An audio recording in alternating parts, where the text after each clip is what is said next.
పూరా లోకల్. నమస్తే, welcome to పూరా లోకల్. యూపీఐ చెల్లింపులు చిన్న తరహా వ్యాపారులకు ముప్పుగా పరిణమించాయి. వస్తువులు సేవల పన్ను పరిధిలోకి రాని వ్యాపారులను సైతం ఇవి బెంబేలెత్తిస్తున్నాయి. కర్ణాటకలోని హవేరికి చెందిన శంకర్ గౌడ చిన్న కూరగాయల దుకాణం నడుపుతున్నాడు. రైతుల నుంచి నేరుగా తాజా కూరగాయలను కొని తన దుకాణంలో విక్రయిస్తుంటాడు. జీఎస్టీ 29 లక్షలు చెల్లించాలంటూ శంకర్ గౌడకు ఇటీవల నోటీసులు వచ్చాయి. 4 ఏళ్లుగా కూరగాయలు అమ్ముతున్న శంకర్ గౌడ మొత్తం 1,63,00,000 లావాదేవీలు చేసినందుకు ఇందులో 29 లక్షల జీఎస్టీ కట్టాలన్నది సారాంశం.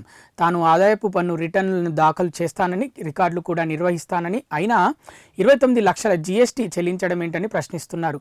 ఒక్క శంకర్నే కాదు, రాష్ట్రంలో వేలాది మంది కూరగాయ విక్రేతలు ఇదే సమస్యను ఎదుర్కొంటున్నారు. వాస్తవానికి క్లియర్ ట్యాక్స్ ప్రకారం తాజా పండ్లు, కూరగాయల విక్రయం జీఎస్టీ పరిధిలోకి రాదు. రైతుల నుంచి కొనుగోలు చేసి ఎలాంటి ప్రాసెస్ లేకుండా విక్రయించే ఈ వస్తువులకు జీఎస్టీ వర్తించదు. అయినా ఆదాయాన్ని బట్టి నోటీసులు ఇవ్వడం ఏంటని కూరగాయల వ్యాపారులు ప్రశ్నిస్తున్నారు. అయితే బ్యాంకులు లేదా డిజిటల్ మాధ్యమాల్లో చెల్లింపులు చేసినప్పుడు ఈ లావాదేవీలు పన్ను అధికారుల పరిశీలనలోకి వెళ్తున్నాయి. వ్యాపారి మొత్తం అమ్మకాలు ఒక నిర్దిష్ట పరిమితిని మించి ఉంటే ఆధారాలు, రికార్డులను అడిగే హక్కు పన్ను శాఖకు ఉంటుంది. ఇదే వ్యాపారులకు శాపంగా మారింది. దీంతో చాలామంది చిన్న తరహా వ్యాపారులు డిజిటల్ చెల్లింపులు నివారించి నగదు మాత్రమే తీసుకుంటున్నారు. వ్యాపారులు నగదుకు మారుతున్న విషయం తమకు తెలిసిందని, యూపీఐ లేదా నగదు ఏదైనా సరే వచ్చిన మొత్తానికి పన్ను వర్తిస్తుందని జూలై 17న కర్ణాటక జీఎస్టీ విభాగం హెచ్చరించింది. 40 లక్షల టర్నోవర్ దాటితే 40 లక్షల కంటే ఎక్కువ యూపీఐ టర్నోవర్ ఉన్న 11,000 వ్యాపారులకు నోటీసులను అందజేసింది. నోటీసులను ఉపసంహరించుకోవాలని వర్తక సంఘాలు డిమాండ్ చేస్తున్నాయి.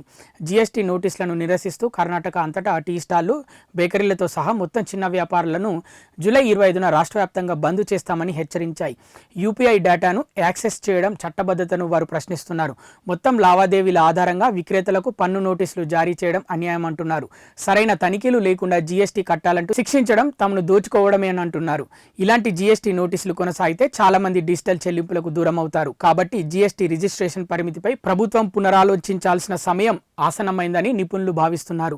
పన్ను చెల్లింపుదారులతో జీఎస్టీపై అవగాహనను, ముఖ్యంగా కొత్తగా ఈ లావాదేవీల్లోకి ప్రశ్నిస్తున్న వారికి మరింత చైతన్యపరచాల్సిందిగా అవసరం ఉందని చెబుతున్నారు. లేదంటే వ్యాపారులు డిజిటల్ చెల్లింపులను మినహాయిస్తారని, ఇది నగదు రహిత ఆర్థిక వ్యవస్థ లక్ష్యాన్ని చేరుకోలేదని చెబుతున్నారు. ఇవి ఇప్పటివరకు ఉన్న అప్డేట్స్. మరిన్ని అప్డేట్స్ కోసం చూస్తూనే ఉండండి పూరా local, your choice for local voice.